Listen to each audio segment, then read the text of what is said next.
Thank God for Dr. Fauci.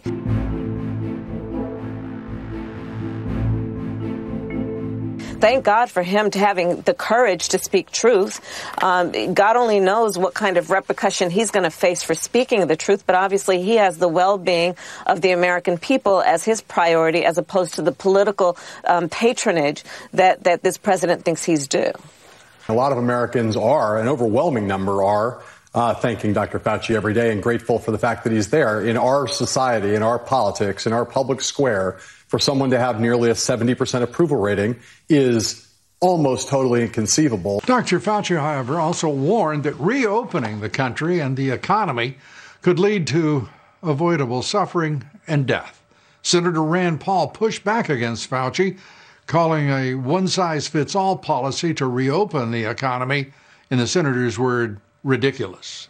As much as I respect you, Dr. Fauci, I don't think you're the end all. I don't think you're the one person that gets to make a decision. A reality check from the nation's top infectious disease expert, which stands in stark contrast to President Trump's push to reopen the country. It's a bridge too far to expect coronavirus treatments or a vaccine in time for the fall school semester. I do think I find Dr. Fauci's language, he's so masterful at what he does, a bridge too far to talk about a vaccine this fall. I don't think anybody has been thinking that a vaccine would be available this fall. But, you know, it's a question of balancing the hopefulness of people with the honesty, which I think he's quite good at. Dr. Fauci, every time he talks, you could hear the stock market fall. And I don't think he's really factoring in what damage he's doing. Look at South Carolina. Look at Florida. Look at Georgia. Why doesn't he focus on what's going right there, despite his warnings that is going on the right track? And then you look at something like Los Angeles, where they say, we'll see you in August. He's a national treasure, a national hero. We should be grateful that he's sticking it out. It can't be easy for him. As simple as that. Thank you, Dr. Brilliant.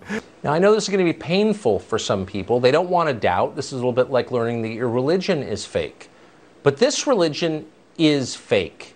It shouldn't be a religion in the first place. It's supposed to be science. You're supposed to admit when you're wrong. You're supposed to be totally transparent about your reasoning.